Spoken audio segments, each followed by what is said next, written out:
وبركاته.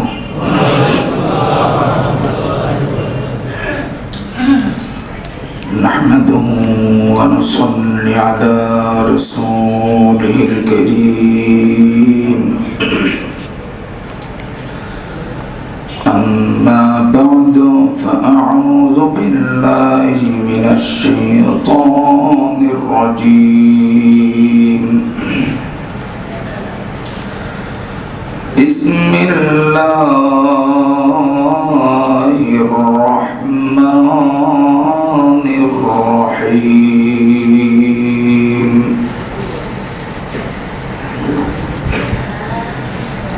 يا أيها الذين آمنوا اتقوا الله وكونوا مع الصادقين.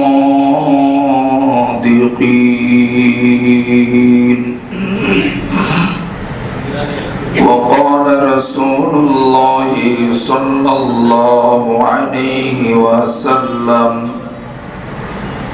بين الرجل وبين الكفر ترك الصلاة، ومن ترك الصلاة متعمدا فقد كفر، أو كما قال عليه الصلاة والسلام. আলহামদুলিল্লাহ, আল্লাহ পাকের দরবারে শুকরিয়া যে আল্লাহ আমাকে আপনাকে দয়া করে মায়া করে পবিত্র জুমার দিনে জুমার সালাত আদায় করবার জন্য আসবার বসবার সুযোগ তৌফিক দিয়েছেন। জবান খুলে শুকরিয়া আদায় করছি, পড়ি আলহামদুলিল্লাহ। মুহতারাম হাজিরিন, আমি আপনাদের সামনে একটি আয়াতে কারিমা তেলাওয়াত করেছি। আল্লাহ বলেন: ইয়া আইয়ুহাল্লাযীনা আমানুত্তাকুল্লাহ ওয়া কুনু মা'আস সাদিকিন। আল্লাহকে ভয় করো, নেককারের সহবত অর্জন করো, সত্যবাদীদের সঙ্গে চলো। মুসলমানের সবচেয়ে বড় প্রয়োজন হলো আল্লাহকে ভয় করা। ইত্তাকুল্লাহ, যার ভিতরে আল্লাহর ভয় থাকবে ওই মানুষগুলি গুনাহ থেকে সহজেই বাঁচতে পারবে। যাদের ভিতরে আল্লাহর ভয় থাকবে বা আছে, এই মানুষগুলি জাহান্নাম থেকে মুক্ত হয়ে আল্লাহর জান্নাতে যাবে। সুবহানাল্লাহ। তাহলে আমরা যদি জান্নাতি হতে চাই, আল্লাহকে যদি পেতে চাই, কার ভয় দরকার? আল্লাহ। যেটা কই না, কার ভয় দরকার? আল্লাহর ভয়। মুহতারাম হাজিরিন, দ্বিতীয় নম্বর, সত্যবাদীদের সঙ্গী হওয়া, নেক সহবত অর্জন করা, এটা বড় দামি সম্পদ। অনেকেই বলে যে কোরআন মানলেই চলবে। গত 2 সপ্তাহ আগে আমরা জুমার নামাজ পড়ে এক জায়গায় বসছি, এর ভিতরে বিভিন্ন দলের লোক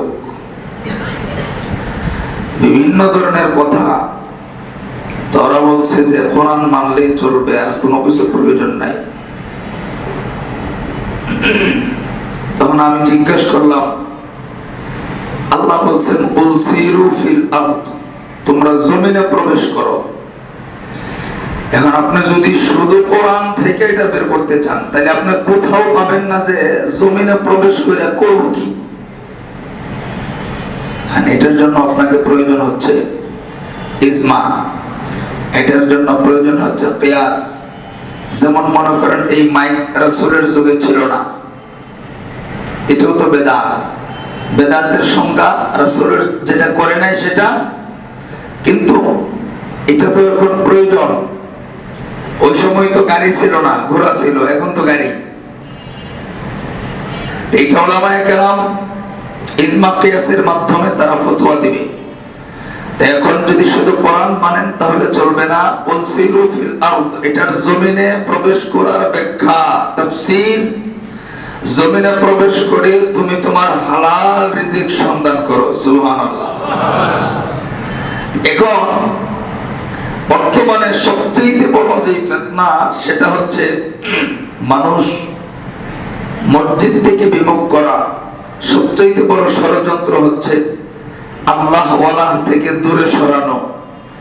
বিভিন্ন ধরনের মাজার বলেন, বাজার বলেন, মানুষ মাজার মোকাবেক্ষী, মানুষ বাজার মোকাবেক্ষী। দেখবেন মানুষ মসজিদ মোকাবেক্ষী না। আমরা তো কয়েকজন মানুষ মসজিদে, এখনো দেখেন আশপাশে দোকান খোলা, মসজিদে নাই। কারণ এই জুমার দিনের গুরুত্ব, মসজিদের গুরুত্ব তাদের ভিতর থেকে বিলুপ্ত হয়ে গেছে, বিলুপ্ত করে দিছে। একটা সময় তো আমরা দেখতাম জুমার দিন সবাই সকাল 7টা বাজে রেডি, কেডা কার আগে মসজিদে যেতে পারে। এখন জুমার দিন জুমাই মনে হয় না, মানে কেমন একটা উদাসীন, সামাজিকতা নষ্ট হয়ে গেছে। কেন? মানুষের সম্পর্ক এখন মসজিদের সাথে নাই, মানুষের সম্পর্ক এখন আলেমদের সাথে নেই। এজন্য সোহবতটা বড় দামি দরকার। সোহবত যদি না থাকে, আল্লাহ ওয়ালাদের, নবী তো নাই। কোরআন আল্লাহ দুইটা জিনিস পাঠাইছেন, ইয়া আইয়ুহাল্লাযীনা ইয়া আইয়ুহান নাস ক্বাদ জাআকুম বুরহানুম মির রাব্বিকুম ওয়া আনজালনা ইলাইকুম নূরাম মুবিনা। আল্লাহ এক নম্বরে কোরআন, নবী দ্বিতীয় নম্বরে নবীজির উপরে আল্লাহ কোরআন পাঠাইছেন। কিন্তু কোরআন আছে, নবী তো নাই। সাহাবায়ে কেরাম প্রশ্ন করলেন, ইয়া রাসূলুল্লাহ, শেষ জামানায় আপনি থাকবেন না, কিন্তু এই শেষ জামানার উম্মত যাবে কোথায়? সঠিক পথের সন্ধান এরা পাবে কিভাবে, চলবে কিভাবে? রাসূল বলেন, শেষ জামানায় আমি থাকবো না, কিন্তু আমার ওয়ারিস আল উলামা ওয়ারাসাতুল আম্বিয়া। যদি কোনো মানুষ, কোনো ব্যক্তি, কোনো উম্মত আহলে হক উলামায়ে কেরামের উত্তরসূরি হয়, তাদেরকে মানে, তার দেখানো পথে চলে, তাইলে আমি নবীর দেখানো পথেই চলা হয়ে যাবে। সুবহানাল্লাহ। কারণ আহলে হক চিনতে হবে তো, মাইজ ভান্ডারে তো আর আহলে হক না, কথা বলেন না? যে গাঞ্জা খাইছে একটা আবুল সরকার,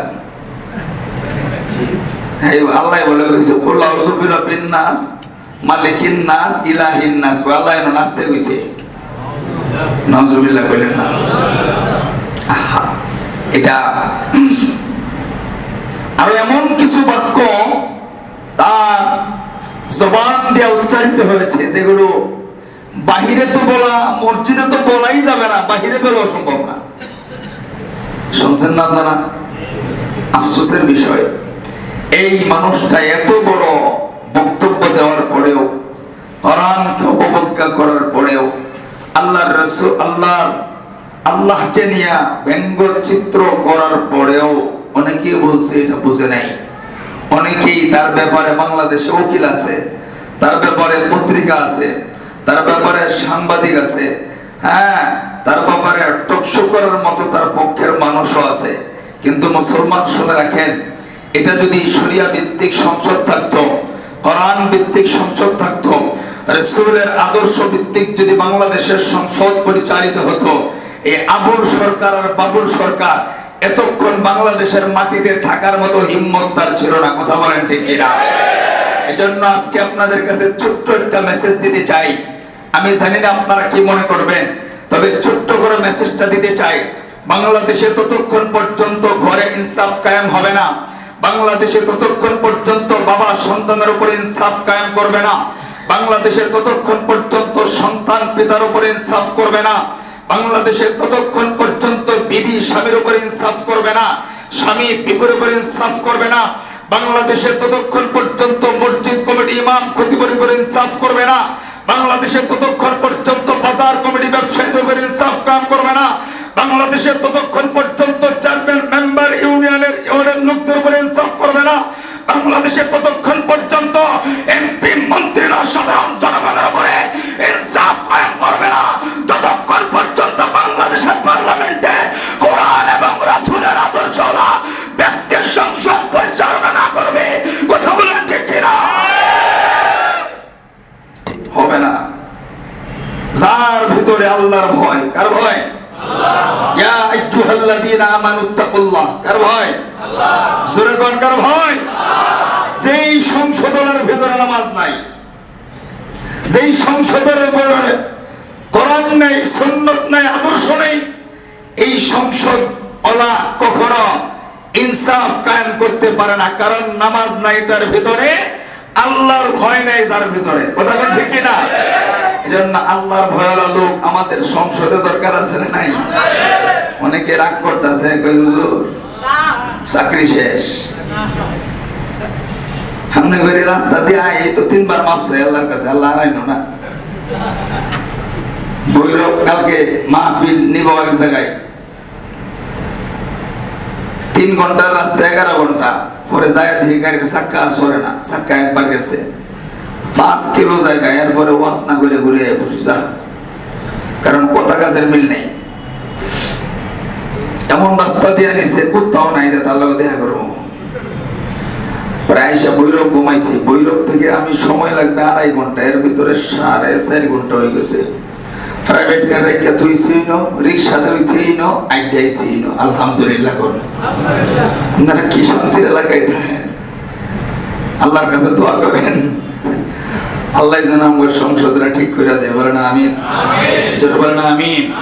মুহতারাম হাজিরিন, আজকে যদি আমাদের বাংলাদেশের সংসদে কোরআন সুন্নাহ ভিত্তিক আদর্শ থাকতো, আবুল সরকার আর বাবুল সরকারের কল্লা তার দেহের ভিতরে থাকতো না। কথা বলেন ঠিক কিনা?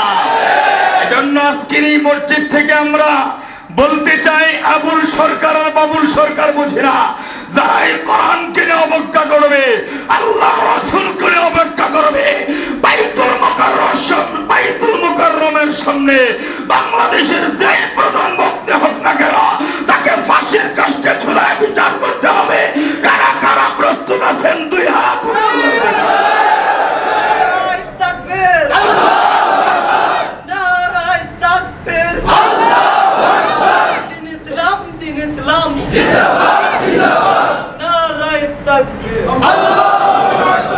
ইমাম সাহেবের মাথা নষ্ট, হুজুর কি শুরু করছে, রাগ করে আমার লাগে। তো জীবনে কার ভয় থাকবে? ইয়া আইয়ুহাল্লাযীনা আমানুত্তাকুল্লাহ ওয়া কুনু মা'আস সাদিকিন। সত্যবাদীদের সঙ্গী হব, আল্লাহ আমার আপনার রাস্তা সহজ করে দিবে। মাইজবান্ডারি বলেন, দেওয়ানবাগি বলেন, আটরসি বলেন, কুতুববাগি বলেন, রাজারবাগি বলেন, চন্দ্রপুরী, সরস্বরী বলেন, যাই বলেন, এরা সঠিক পথে নাই। সঠিক পথ যদি বুঝতে চাই, তাকে দেখতে হবে আহলে হক, আলেম তাকেই বলে যারা মাথা থেকে পায়ের তালু পর্যন্ত সুন্নত, এই আহলে হক।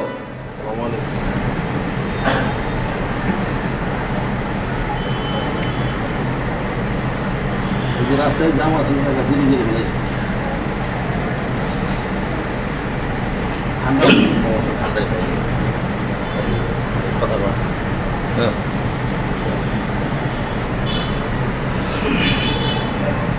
মুহতারাম হাজিরিন, আল্লাহ চেনার প্রথম নাম্বার সূরত সিরাত, মাথা থেকে পায়ের তালু সকাল থেকে সন্ধ্যা পর্যন্ত সুন্নাত ছুটে না। এটার নাম কি? জোরে বলেন, এর নাম কি? এর নাম কি? এরকম ব্যক্তিদের সোহবতে যাব ইনশাআল্লাহ। সূরা কাহফে সোহবতের এত দাম। সূরা কাহফে সুন্দর একটা ঘটনা আছে, যারা বাংলা পারেন বা মোবাইলেও শুনতে পারবেন। আসহাবে কাহফের একটা কুকুর 7 জন যুবক ওই সময়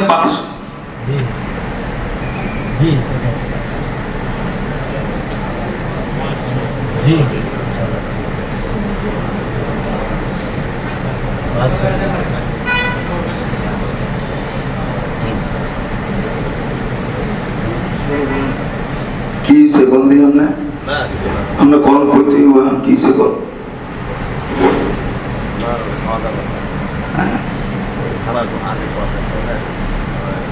আচ্ছা কথা বলেন, ঠাডা পড়বো এমনি যে কালকে ভূমিকম্প হওয়ার কথা ফলে আমাদের উপরে পড়বো, কথা কবেন না।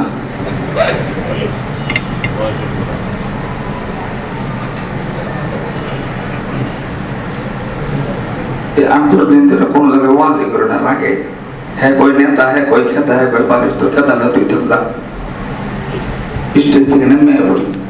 আমি মসজিদে ওইটি শুরু করছেন, গোলামি করতে পারতাম না। যদি কোন বয়ান তো বয়ান করবো না, এমন যাবো নেমে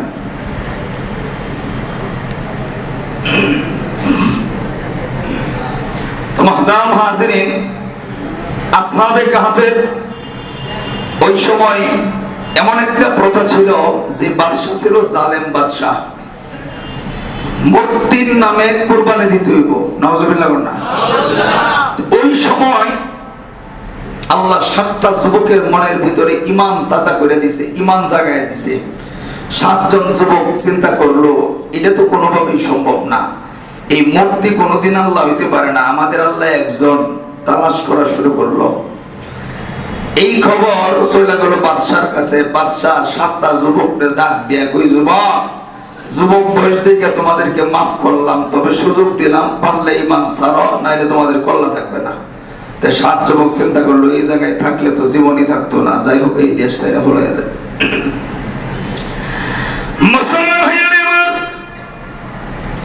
7 যুবক সূরা কাহফি আল্লাহ রাব্বুল আলামিন বলেন এই 7 জন যুবক হাঁটি হাঁটি পা পা করে রওনা হয়ে গেছে ওই দেশ থেকে তাড়ানোর জন্য, পলানো লুকানোর জন্য। এমন সময় তাদের সঙ্গে পিছনে পিছনে একটা কুকুর রওনা হয়ে গেল। 7 জন যুবক নজর করে তাকায় দেখে এই কুকুর তাদের পিছন থেকে দূরে সরে যায় না। বারবার তারা তাড়াইতে চায় কিন্তু কুকুরটা নড়ে না, শোনেও না। আল্লাহর গোলাম 7 জন বারবার যখন কুকুরকে তাড়ায়, কুকুর সরে যায় না। আল্লাহর গোলাম 7 জন হাঁটি হাঁটি পা পা করে পাহাড়ের দিকে ওঠা শুরু করলো। এমন সময় প্রচন্ড ঝড় আর বৃষ্টি শুরু হয়ে গেছে। 7 জন যুবক কুকুরকে তাড়ায় দিল। আল্লাহর গোলাম এমন সময় কুকুরের জবানটা আল্লাহ খুলে দিছে। কুকুর ডাক দেখো, যুবক আমিও তো আল্লাহর একজন মাখলুক, আমিও তো আল্লাহর একটা মাখলুক, আমাকে তোমরা কেন তাড়ায় দাও? আমি তোমাদের সঙ্গী হতে চাই। এবার তারা বুঝতে পারলো এটা সাধারণ কুকুর নয়। 7 জন যুবক যখন প্রচন্ড ঝড় আর বৃষ্টি শুরু হয়ে গেল, আল্লাহর গোলামটা নজর করে তাকায় দেখে বড় একটা গর্ত গুহা দেখা যায়। এই গুহার ভিতরে 7 জন যুবক ঢুকে গেছে। এই কুকুরটা ওই গুহার সামনে বসে পাহারা দেয়। 1 দিন 2 দিন নাই, আমার আল্লাহ এই 7 জন যুবককে মতান্তরে নয় 909 বছর হতে পারে আরো কমবে, এরকম সময় ঘুমন্ত অবস্থায় তাদেরকে জীবিত রেখেছে আমার আল্লাহ। এই কুকুরটা নেক্সটার মানুষের সহবতে থাকার কারণে, 7 জন ইমানদারকে পাহারা দেওয়ার কারণে, 7 জন আল্লাহকে সঙ্গ দেওয়ার কারণে এই কুকুরটা এত নাপাক। বলে কুকুরের জিহ্বার লালা কাপড় লাগলে কাপড় অপবিত্র হয়ে যাবে। বলে কুকুর যদি কোনো ঘরে থাকে ওই ঘরে কোনো ফেরেশতা ঢুকবে না। কিন্তু এই কুকুরটা নেককারের সহবতে থাকার কারণে, ভালো মানুষের সহবতে থাকার কারণে আমার আল্লাহ এই কুকুরটাকে জান্নাতের মেহমান বানায় দিবে। তাহলে কুকুর যদি জান্নাতি হইতে পারে, তাহলে আমরা যদি নেককার মানুষের সঙ্গী হই, আমাদের জন্য জান্নাত হবে কি হবে না? জোরে বলেন, হবে কি হবে না? আমরা নেতার লগে চললে গর্ববোধ করি, টেহাওয়ালার লগে চললে গর্ব করে কই ওই কদ্দুস কাকার ভোলায় আমার বন্ধু, কথা হয় না? কিন্তু ইমাম সাহেবের লগে চললে যদি কই ইমাম সাহেবের লগে চলি, নিজের কাছে সংকোচ মনে হয়, কথা হয় না? নিজের ছোট মনে হয় ইমামের লগে চলি। অনেক মানুষ আছে দেখবেন টিটকারি মারে হুজুর দেখলে, যদি আস্তে আস্তে একটা যায় না জানি কার বাড়ির দেখাই আইছি, জুড়ে একটা যায়, এটি গ্রামে বেশি। আল্লাহ জানে কার বাড়ির মুরগি আজকে জড়াইছে, কথা হয় না? ইমামের টিটকারি মারে কিছু মানুষ কয় মোল্লা আজকে দেখতেছেন আমার যে হুজুর দেখিয়া কাল কিয়ামতের ময়দানে আলেম থাকবো এমপির চাইতে বেশি পাওয়ার। সুবহানাল্লাহ কয়টা? মানে আলেমের আমলের উপরে আল্লাহ তার মর্যাদা বাড়ায় দিবে, আমলের উপরে। কেমন মর্যাদা জানেননি? এই দেখবেন বিয়া বাড়িতে বিয়া খেতে গেলে চেয়ারম্যান সাহেব যদি যায় পিছে পিছে দেখবেন 10 জন 15 জন 20 জন কথা কয় না? যে খাওয়ান্নের লোক দারোয়া ঠাই ডাক দিয়া কয়ে কেডাও তুমি কই চেয়ারম্যানের লোক ওমায় গো একের কি আদর তাড়াতাড়ি যাও। কথা কয় না? খাওয়ানোর অভাব আছে? কথা কয় না? আপ্যায়নের অভাব আছে? কেন? চেয়ারম্যানের লোক, এমপি সাহেবের লোক, সব রাস্তা খোলা, আল্লাহর আসমানের নিচে জমিনের উপরে আল্লাহর প্রতিনিধি হচ্ছেন উলামায়ে কেরাম, আলেম। তাদের মর্যাদা এত বেশি, একজন আলেমের ইলম এবং আমলের উপরে হাসরের ময়দানে আল্লাহ তার ইজ্জত সম্মান বাড়াবে। হাদিসে এমন পাওয়া যায়, আলেম হাইটা যাইতে থাকবো, আজকে তো ডাক মারেন টিটকারি হইয়া, হাইটা যাইতে থাকবো, পিছনে দৌড় দিবে, ফেরেশতা কইবে এই খারাপ কই যাস, কই যাম করি ইমাম সাহেব হাইটা যাইতেছে দেওয়া না, ইমাম সাহেব সুবহানাল্লাহ কই না, ফেরেশতা কইবে তাড়াতাড়ি যা, তাড়াতাড়ি যা। আলেম হাঁটবে, হাজার হাজার লক্ষ লক্ষ অনুসারী জান্নাতে ঢুকতে থাকবে, সুবহানাল্লাহ কই না। এজন্য আলেমদেরকে মহব্বত করব ইনশাআল্লাহ। টিটকাইনে মাইরেন না, বিয়ার সময় হুজুর লাগে, মইরা গেলেও হুজুর লাগে, হুজুর ছাড়া কোনো গতি নাই, শুরু কই না গতি। এজন্য আলেমদেরকে মহব্বত করব, সন্তানদের আলেম বানাবো। বাবা হিসাবে আপনার তখনই সফল যখন আপনার সন্তান আপনার পাশে বসে মরণ বেলায় ইয়াসিন পড়তে পারবো। বাবা হিসাবে আপনার তখনই সফল যখন আপনার সন্তান মরণের পরে আপনার জানাজার ইমামতি করতে পারবো। কথা হয় না? লাভ কি পাঁচতলা বাড়ি বানায়? হ্যাঁ, সন্তান যত দুনিয়া শিখবে আপনারা তত বলবো। বিদেশ থাকে, কই থাকে, বছরে একদিন বাপের লেগে দোয়া, ইমাম সাহেবের দাওয়াত দিছে, দাওয়াত দিলে কি ইমাম তো খালি চিন্তায় আছে টিহা কম না বেশি দেয়। আমার কথাও কইতেছি, হুজুরের কথা না, আমি নিজেও তো, কারণ আপনার প্রতি তো আমার মায়া নাই। কেমনি হইব? আপনি তো আমার কোলে পিঠে আমার মানুষ করেন নাই, আপনি তো আমার জন্য তো রিক্সা চালান নাই, আপনি তো আমার লাগে 2 দিন অনাহারে থাকেন নাই, কি লিখা বানিয়ে হ্যাঁ? কেন আপনি আমার দাওয়াত দিছেন, আইসি মনোজাত করবো, ফইলা বেলায় কানমু রব্বির হামহুমা কামা রব্বায়ানি সগীরা, আমার বাপের লাগে বইলা মাইট হইব, আপনি লেগে না। এজন্য সন্তান আলেম বানান। রাসূল বলে সন্তান যদি বাপ মার জানাজার ইমামতি করে, আল্লাহ তাদের মৃত্যুর ওই সময়ের গুনাহগুলি আল্লাহ মাফ করে। সুবহানাল্লাহ, মাফ করে দেয়।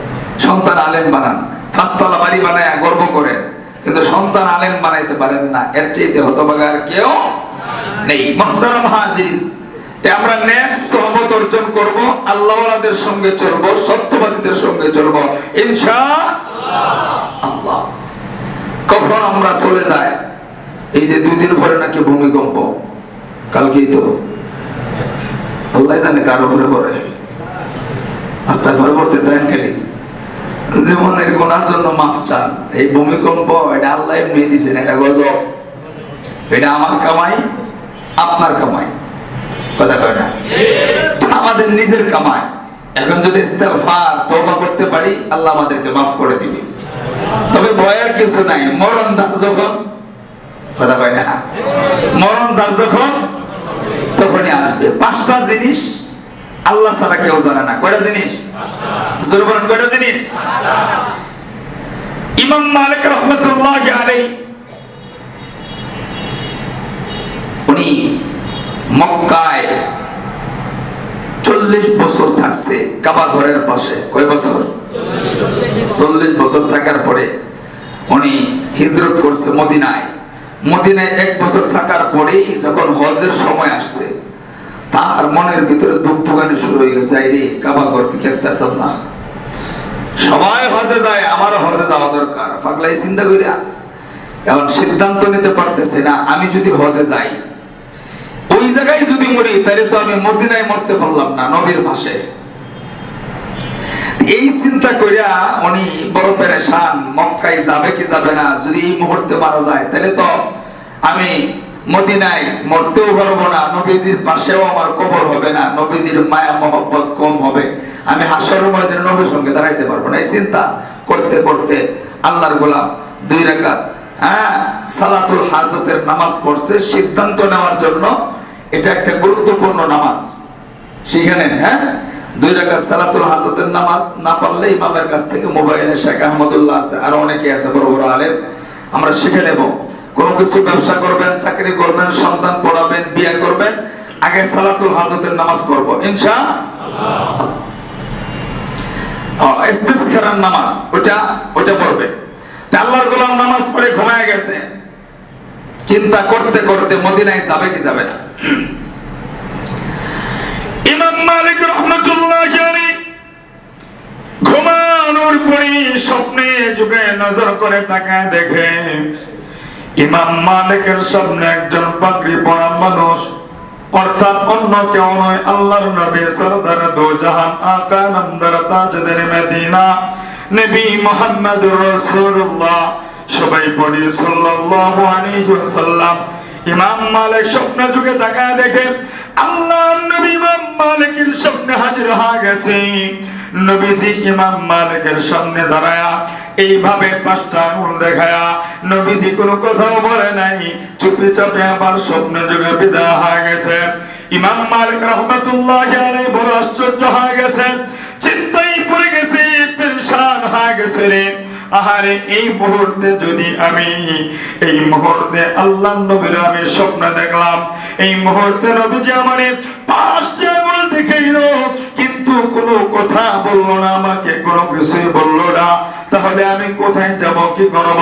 আমি কি 50 বছর বাঁচবো? আমি কি 5 বছর বাঁচবো, নাকি 5 দিন, 5 ঘন্টা, 5 সেকেন্ড? এটাও তো কোনো সিদ্ধান্ত আমাকে জানায়নি। আমি কোথায় যাব, আমি কি করব? ইমাম মালিক রাহমাতুল্লাহি আলাইহি চিন্তায় পড়ে গেছে। আবার সুন্দর করে ওযু করে নামাজ পড়ি। ইমাম মালিক রাহমাতুল্লাহি আলাইহি এই স্বপ্নের কোন ব্যাখ্যা তিনি বুঝতেছেন না। ওই সময় সবচেয়ে বড় স্বপ্নের তাবির ছিলেন ইবনে সিরিন রাহমাতুল্লাহি আলাইহি। ইমাম মালিক রাহমাতুল্লাহি আলাইহি চিন্তা করলেন, এটার ব্যাখ্যা আমি কোনোভাবে জানতে পারবো না। তাই নিজের খাদেমকে ডাক দিয়ে বললেন, খাদেম যাও ইবনে সিরিনের কাছে আমার কথাটা গোপন করে এই স্বপ্নের ব্যাখ্যাটা তুমি জানবা। এবার ইবনে সিরিনের দরবারে খাদেম চলে গেছে, পরিচয় না দেয়া ডাক দেয়া কয়, হযরত এমন এমন স্বপ্ন দেখেছে, নবীজি স্বপ্নে এসা 5টা আঙ্গুল দেখাইছে, কোনো কিছুই বলে নাই। এটা সিদ্ধান্ত আপনার কাছে জানতে চাই, এটার ব্যাখ্যাটা আপনার কাছে আমরা জানতে চাই। ইবনে সিরিন আর বোঝার বাকি নেই, ইবনে সিরিনও বড় আল্লাহওয়ালা ছিলেন। ইবনে সিরিন ডাক দেয়া কয়, শোনোনি, এটা কে স্বপ্নে দেখেছে এই কথা যদি আমায় না বলো, তাইলে কিন্তু আমি বলতে পারবো না, আমি জানাইতে পারবো না। কে স্বপ্নের ব্যাখ্যা, কেমন করে স্বপ্নের ব্যাখ্যা দেব? আগে বলো স্বপ্নে কে দেখেছে? খাদেম দৌড়া গেছে। ইমাম মালিক রাহমাতুল্লাহি আলাইহি গো, স্বপ্নের ব্যাখ্যা ততক্ষণ পর্যন্ত বলা যাবে না যতক্ষণ স্বপ্নে কে দেখেছে এটার পরিচয় না জানবো। ইমাম মালিক বিপদে পড়ে গেছে, ইবাদতটা গোপন করতে চাইলাম, এত বড় একটা কাজ এখন দিয়ে প্রকাশ হয়ে যাব। আল্লাহ ওয়ালা যারা, তাদের কিন্তু একটা মনে মনে একটা মিল থাকে, মনে মনে কি থাকে? মিল থাকে। এই এলাকাতেও কিছু কুতুব আছে, হয়তো বা আপনি আমি চিনব না, দেখবেন পাগলের বেশে ঘুরে। এজন্য পাগলরে কখনো হেলা করতে, জোরে করে হেলা করতে। পাগল তো অনেক ধরনের, কেউ একটা আছে গাঁজা খায়, এটা আবার পাগল না, আছে না কিছু পাগল? রাস্তাঘাটে আমরা যখন চলি, কিছু আয়া কয়টা ভাত খা, মোটে দেন, আমি কই ভাত তুই খাবি, তোর টেহা লাগতো না, আমি কি খাবি খাওয়াই দিব, আস্তে করে দিয়ে পরে আর আমার চোখের সামনে হেউদা হয়ে গেছে। কারণ ভাত তো খাইতো না, খাইবো তার খাওয়ানোর জিনিস। কিছু পাগল আছে রাস্তাঘাটে ঘুরে, এদেরকে অবহেলা করবেন না, কারণ কুতুব এমন বেশে থাকবে আপনি তাদেরকে চিনতে পারবেন না। কুতুব না থাকলে যেমন সমাজে গোয়েন্দা থাকে, কথা হয় না, সরকারি গোয়েন্দা থাকে না, সরকারি কিছু লোক থাকে না। কুতুব আল্লাহ তাআলা প্রত্যেকটা এলাকায় একজন করে কুতুব নিযুক্ত করে রাখছে, যেটা আমি আপনি জানবো না কে আল্লাহর কুতুব। এটা গরিব মানুষ হইতে পারে, রিকশাওয়ালা হইতে পারে, এটা পাগল হইতে পারে, একজন শিল্পপতি হইতে পারে। এজন্য কেউ অবহেলা করবো না ইনশাআল্লাহ। ইমাম মালিক রাহমাতুল্লাহি আলাইহি বড় আশ্চর্য, হ্যাঁ কই বুঝতে পারছি, পরিচয় না দিলে ব্যাখ্যা দিব না। ইমাম মালিক যায় বলো, তুমি আমি ইমাম মালিকের স্বপ্নে দেখছি। ইমাম মালিক রহমাতুল্লাহ আলাইহি খাদিমকে পাঠিয়ে দিল। ইবনে সিরিন এই স্বপ্নে দেখেছে ইমাম মালিক রহমাতুল্লাহ আলাইহি। ইবনে সিরিন এবার স্বপ্নের ব্যাখ্যা বলেন, শোনো, তোমার ইমাম মালিককে তুমি জানাই দিবা আল্লাহ নবী তার স্বপ্নে যুগে এসেছে। নবীজি আল্লাহ নবী 5টা আঙ্গুল দেখায় কোথায় বোঝাইছে এই দুনিয়াতে আল্লাহ রাব্বুল আলামিন কোন নবী কোন মানুষ পৃথিবীর কোন গোলামকে 5টা জ্ঞান আল্লাহ দেয় নাই। যে 5টা জ্ঞান আল্লাহ নিজের কাছে রেখে দিয়েছেন, শুধু মানুষ কেন কোন নবীকেও দেয় নাই। আমাদের নবীকে আল্লাহ 5টা জ্ঞান দেয় নাই। এর ভিতরে এই জ্ঞানগুলি আল্লাহ পাক শুধু তার নিজের ভিতরে রেখে দিয়েছেন। বলে কোন জ্ঞানগুলি আমার আল্লাহ মানুষকে দেয় নাই, কোন জ্ঞানগুলি আল্লাহর কাছে রেখে দিয়েছেন। আল্লাহ বলেন, ইন্নাল্লাহা ইয়াদাহু আল-মুসাতি ওয়া ইউনাজ্জিলুল গায়সা ওয়া ইয়ালামু মা ফিল আরহাম ওয়া মা তাদরি নাফসুম মাযা তাকসিবু গাদা ওয়া মা তাদরি নাফসুম বিআইয়ি আরদিন তামুত ইন্নাল্লাহা আলিমুন খাবীর। জবান খুলে পড়েন না আল্লাহু আকবার। এর ভিতরে 1 নম্বর জ্ঞান, কিয়ামত কোন দিন হবে আল্লাহ ছাড়া কেউ জানে না। কেউ জানে না? জোরে করে কেউ জানে না। দ্বিতীয় নাম্বার, বৃষ্টি ঝড় তুফান কখন আসবে কেউ জানে না। আবহাওয়াবিদ বলতে পারে আসতে আসতে আসবে, এ কথা বলার ক্ষমতা কার? কার? গায়েব জানার ক্ষমতা একজন কে? তাহলে আমরা যে মাঝে মাঝে যাই যে টিয়া পাখির কাছে হাত দেখাই, এরকম কিছু লোক আছে না? বাবার দরবারে যায় হাত দেখায়, বাবাই ভাগ্য পরিবর্তন করে দিব। বাবা নিজেই তো শ্রীলঙ্কে ভিন্দা করে। বাবাই যদি নিজের ভাগ্য পরিবর্তন করতে না পারে, বাবাই যদি নিজের স্থান নামাজতলায় বসাইতে না পারে, তাহলে আপনার ভাগ্য কেমনে পরিবর্তন করবে? আল্লাহ ছাড়া কেউ উপরে নিচে যারা যেখানে আছেন একটু মেহেরবানি করে আল্লাহর ঘর মসজিদ যার যার জায়গা থেকে প্রত্যেকেই 2 টাকা দিয়েন না। মাঝে মাঝে মাহফিলে দিই টিহার মধ্যে সিরা মসজিদেও এমন টাকা আসে না? দিছে আল্লাহরে যে ওয়াজ কই করবেন এই যুগে, যেই যুগে মসজিদে সিরা টিহা দেয়, মসজিদের মাইক চুরি করে, যে মাইক দিয়ে কইব তুই মরে গেছো সেই মাইক চুরি করে। আল্লাহ হেফাজত করে পড়েন আমিন। গায়েব জানার মালিক একজন, বলেন তিনি কে? 3 নাম্বার, মায়ের গর্ভে সন্তান ছেলে না মেয়ে, এটা জানার ক্ষমতা কারো আছে? অনেকে করবে না, আছে, এক্সরে করে হওয়া যায়। এটা মানুষ রূপ ধারণ করার পরে, কিন্তু মানুষ রূপ ধারণ করার আগে ছেলে হবে না মেয়ে হবে, এটা কিয়ামত হয়ে গেলেও পৃথিবীর কোন বিজ্ঞান, কোন মানুষ, কোন ডাক্তার খুঁজে বের করতে পারবে? এটা শুধু একজনের কাছে খবর, কে? আল্লাহ। কে?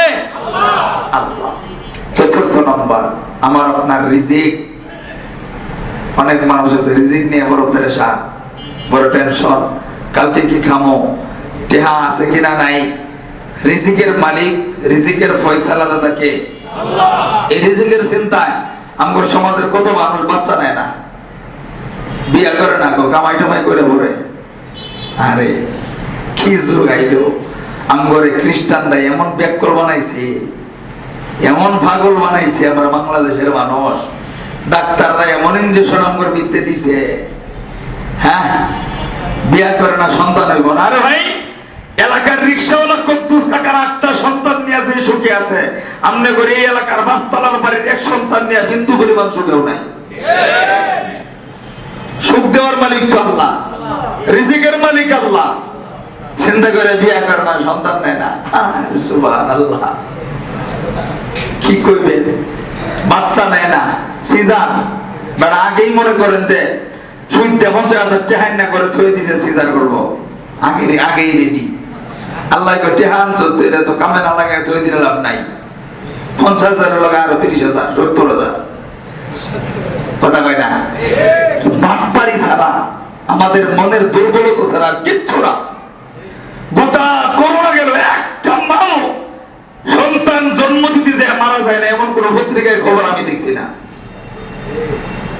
করোনার টাইমে যদি বাচ্চা হইতে পারে সিজার ছাড়া, এখন সমস্যাটা কোথায়? আল্লাহর ভয় নাই, আল্লাহর প্রতি বিশ্বাস নাই, ইয়াকিন নাই। আপনি যেমনে চলবেন আল্লাহ এমনি চলাইব। কথা হয় না? এক বেটার ফাও কাটতে গেছে, আমগর এলাকার চাচার নাফামুড়ি খেয়ে ফাওয়াল হয়ে গেছে। আরেক বেটায় ধান কাটতে যে আঙ্গুলোর দেখ নাই, বিসমিল্লাহ কয়ে গাছটা সাবান মেরে মুহূর্তে রস মেরে দিয়েছে, 3 দিনের মাথা হাত ভালো হয়ে গেছে। আরেক বেটা আঙ্গুর কাটতে থাইল্যান্ড দৌড়ে দিয়েছে, কই ক্যান্সার হয়ে গেছে, আঙ্গুল আর ভালো হইতো না। আপনি যেমনে চলবেন, কথা কয় না, যেমনে চলবেন ইয়াকিন রাখতে হবে কারো পরে, সরবরের কারো পরে। আপনার হায়াতের খবর জানে, মৌতের খবর জানে, রিজিকের খবর জানে। ভূমিকম্পের ভয়ে বাড়িতে নেমে যায় না, ফয়সালা করার মালিক কে? আল্লাহ। আবার একটা কথা আছে, কেউ মরে ফাঁফে, আবার কেউ মরে তাফে। সচেতন থাকবেন, নিজের একটু সেফ রাখবেন, কারণ যেহেতু শহর অঞ্চল একটা ভয় আছে। আল্লাহ কই দিছে না যে রাস্তাটা গাড়ি আইতেছে তুই তোর দিয়ে সামনে ঢুক, বলছে তুমি নিজের হেফাজত করো, সেভ করো। এই জন্য যেহেতু আমাদের সামনে একটা খারাপ সংকেত আছে, প্রত্যেকেই সেভ থাকবো, দুরূদ শরীফ পড়তে থাকবো, লা ইলাহা ইল্লা আনতা সুবহানাকা ইন্নী কুনতু মিনাজ জালিমিন। এটা বেশি বেশি পড়বো, ইস্তিগফার করব। এটা অন্য কোনো কারণ নয়। এটা এই যে বাতাস আইবো, এই বসে এগুলো কিচ্ছু না, এগুলো আমাদের গুনাহ কামাই, আমাদের নিজের হাতের কামাই। প্রত্যেকেই গুনার জন্য ইস্তিগফার করব।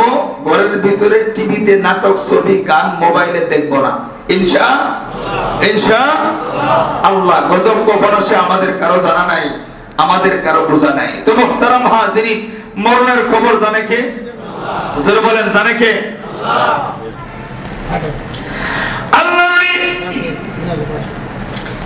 ইমাম মালিক রাহমাতুল্লাহি আলাইহি এই স্বপ্নের ব্যাখ্যা না জানার পরে উনি মদিনার দিকে রওনা হয়ে গেছে। কারণ এই মুহূর্তে তার আর বোঝার বাকি নেই, আমি ওই জায়গায় মরবো না, মক্কাতে মরবো। এই মরণের খবর জানেন আমার আল্লাহ। এ বাবা জি, ভাইরা, বন্ধুরা, এজন্য আমার আপনার কারো জানা নেই আমার আপনার মরণ কখন আসবে, আমি আপনি কখন দুনিয়া থেকে চলে যাব, আমি আপনি কখন দুনিয়া থেকে বিদায় নিব, এই খবরটা জানেন আমার আল্লাহ। 5টা খবর জানেন আমার আল্লাহ। এজন্য সব সময় ঈমান রাখবো আল্লাহর উপরে। রিজিক ফয়সালাকারীর মালিক আমার আল্লাহ, আমার আপনার হায়াতের মালিক আমার আল্লাহ। কোথায় ঝড় বৃষ্টি হবে এটাও জানেন আমার আল্লাহ, সন্তান ছেলে হবে না মেয়ে হবে এটাও জানেন আমার আল্লাহ।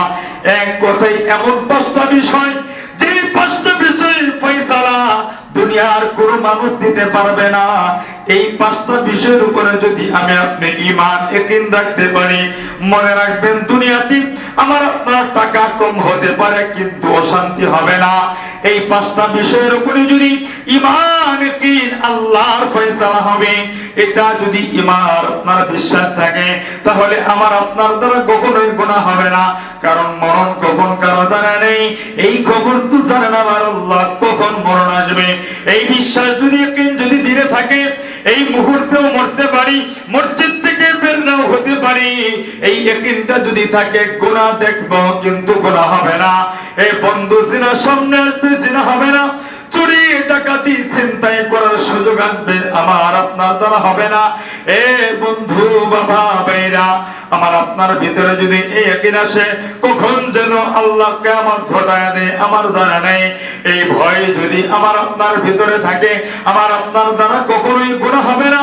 আমার আপনার দ্বারা কখনোই আল্লাহর নাফরমানি হবে না। এজন্য পাঁচটা বিষয়ের উপরে ঈমান রাখবো। একমাত্র জানেন আমার আল্লাহ, একমাত্র ফয়সালাকারীর মালিক আমার আল্লাহ।